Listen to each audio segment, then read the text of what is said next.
Chapter 9. The following days were relentless for both Adrian and Elias. Elias immersed himself in household affairs, ensuring order remained intact despite the growing strain on resources. Adrian, meanwhile, was pulled from one council meeting to the next, working tirelessly to address the crisis at the mines. Tension hung heavy in the council chamber.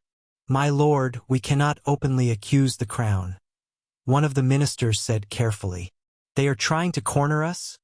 Another added, frustration seeping into his voice. "This is getting out of hand." A third spoke, quieter but no less bitter. "Is this the price of fighting for the empire? We bled at the borders, and still we swore allegiance to the emperor." Adrian listened to each of them in silence, his expression unreadable as he weighed their words. When the room finally fell quiet, he spoke. "I will prioritize the safety of my people," he said, his voice calm but firm. "We are still recovering from the war. Our forces are weakened, our resources strained. We cannot afford another conflict." A pause. "We will find ways to close the financial gap," he continued. "But the emperor must not know that we suspect his involvement." The implication settled heavily over the room. They would endure this. Silently, reluctantly, the ministers nodded. It was not a decision born of pride, but of necessity. As a border region, they had already suffered too much. Open defiance was a risk they could not afford. The court had dismissed, but the weight of the decision did not. Adrian remained where he was for a moment longer after the ministers had left, the echo of their voices still lingering in the empty chamber. What about Lord Elias? The question had been simple, the answer less so. He had said it with certainty. "He has sworn his allegiance to me." But as the silence settled, Adrian exhaled slowly, because for the first time, he understood that allegiance was not something to be assumed. It was something that had to be chosen. Elias, meanwhile, stood in the inner courtyard, overseeing the distribution of supplies to the households affected by the mine disruption. His movements were composed, measured, efficient. To anyone watching, he looked exactly as he should. Lord Elias Blackwood, graceful, capable, untouchable. But beneath that, his mind was elsewhere. "I want to choose." The words echoed faintly in his memory, and so did Adrian's. "You won't go alone." Elias's fingers tightened slightly against the parchment he held. Things had shifted between them, not resolved, not healed, but acknowledged, and somehow, that felt more dangerous than distance ever had. "My lord," Elias blinked, returning to the present. A steward stood before him, waiting. "The remaining supplies, should we allocate them to the eastern quarter as well?" Elias glanced over the list briefly, then nodded. "Yes, prioritize the families with injured workers first." "As you wish, my lord." The steward bowed and stepped away. Elias exhaled quietly. Work helped. It gave structure to thoughts that otherwise refused to settle. But even so, he felt it, that quiet tension, that unfinished space between them. That evening, Adrian did something he had not done in days. He went to Elias, not for duty, not by chance, but deliberately. Elias was in the study when Adrian entered. He looked up immediately. Their eyes met, and for a moment, neither of them spoke. The silence wasn't uncomfortable, but it wasn't easy either. "I heard about the supply distribution," Adrian said finally. Elias inclined his head slightly. "It seemed necessary." "It was." A pause. Adrian stepped further into the room, not stopping at the threshold this time. "You handled it well." Elias's gaze flickered just slightly. "Thank you." The words were polite, but softer than before. Adrian noticed. Of course he did. Silence stretched again. Then, "I meant what I said," Adrian added. Elias's brows drew together faintly. "About what?" Adrian held his gaze. "You choosing where you stand." The air shifted. Subtly. Elias straightened slightly. And? He asked quietly. Adrian took another step closer. Not closing the distance completely, but enough. I won't take that choice from you, he said. Simple. Direct. No weight of title behind it. Just truth. Elias searched his expression, as if testing the words. Even if it complicates things? He asked. It will, Adrian admitted. A pause. But that doesn't change it. Something in Elias's expression softened. Not fully, but enough to be seen. For someone who prefers control, Elias said quietly, that is a difficult position to take. A faint breath of something almost like amusement touched Adrian's voice. I'm beginning to realize that control is not the same as understanding. Elias stilled, because that was new and real. The distance between them felt different now. Not gone, but no longer a wall. Something quieter. Something that could be crossed. If they chose to. Elias hesitated. Then, very deliberately, he stepped forward, closing part of that distance himself. Not all of it, but enough. For what it's worth, he said softly. I have not decided to stand against you. Adrian's gaze sharpened slightly. And for what it's worth, Elias continued, I have not decided to stand with you either. Honest, careful, true. A beat passed. Then, but I am still here. That was the closest thing to an answer Adrian had been given. And it was enough. For now. Adrian nodded once.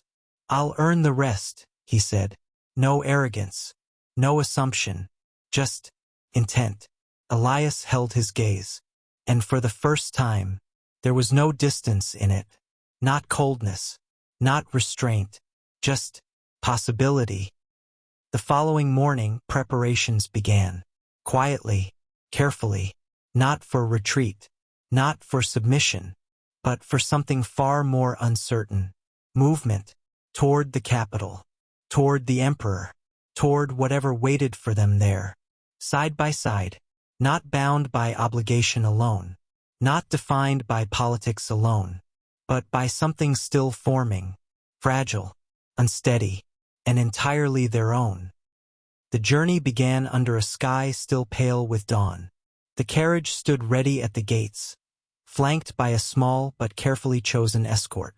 Nothing excessive, nothing that would draw attention, but enough to ensure they were not easily threatened. Elias stepped out first. He paused at the threshold of the carriage, his gaze lifting toward the horizon. The road ahead stretched long and uncertain, disappearing into a thin veil of morning mist. The capital lay beyond that, and everything that came with it. Politics, power, expectation. He exhaled slowly, then stepped inside. A moment later, Adrian followed. The door shut behind them with a quiet finality. For a time, neither of them spoke. The carriage lurched forward, the steady rhythm of wheels against stone filling the silence between them. Elias sat across from Adrian, posture straight, hands resting lightly in his lap, composed, as always, but the quiet between them was different now. Not distant, not guarded, just waiting. Adrian watched him for a moment before finally breaking the silence. You don't have to do this. Elias's gaze lifted. There was no confusion in it this time, only calm. I know, he said. A pause. But I am. Simple. Certain. Adrian leaned back slightly, studying him. You understand what this means, he said. Once we arrive, this won't be contained to politics alone. They will test you. Elias held his gaze. They already have. That was true. In ways neither of them needed to say aloud. A faint shift passed through Adrian's expression. Then you should also understand, he continued, quieter now, that I may not always be able to intervene. Elias tilted his head slightly. And you believe I expect you to? The question caught him off guard. Adrian didn't answer immediately. Elias's lips curved faintly, not quite a smile. I am not walking into this to be shielded, Your Grace, he said. If I wanted that, I would have stayed behind. The title lingered, not cold, but deliberate, a reminder. Adrian exhaled slowly. I don't intend to let them corner you. And I don't intend to be cornered. Their gazes held, steady, unyielding. Then, after a brief moment, something eased, not gone, but aligned. The carriage continued forward. Miles passed. The sun climbed higher, and with it, the weight of what awaited them grew heavier. They reached the capital by dusk on the third day. The city rose before them in layers of stone and gold, its towering walls catching the last light of the setting sun. Imposing, unyielding, beautiful in a way that felt almost deliberate, like a statement. Power lived here, and it wanted to be seen. As the carriage passed through the gates, the atmosphere shifted immediately. Eyes followed them, not openly, but unmistakably. Word had already spread. Adrian Blackwood had arrived. And with him, his Omega. Elias felt it. The attention, the scrutiny, the quiet calculation behind every glance. But he did not react, did not falter. He stepped out of the carriage with measured grace, his expression composed, his posture unshaken, untouchable. Beside him, Adrian did the same, but his presence was different, sharper, colder, a warning without words. They were escorted directly to the imperial residence prepared for them. Lavish, pristine, and far too carefully arranged to feel like hospitality. A servant bowed deeply as they entered. His Majesty requests your presence at court tomorrow morning. Of course he did. Adrian gave a short nod. We will attend. The servant withdrew. Silence settled once more. Elias moved further into the room, his gaze sweeping over the unfamiliar space. Then, quietly, well, he said. That was quicker than expected. Adrian let out a faint breath. They want to see how we stand. Elias glanced at him. And how do we? A pause.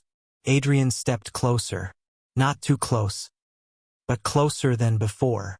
We don't give them an answer they can use, he said. Elias studied him for a moment, then nodded. Agreed.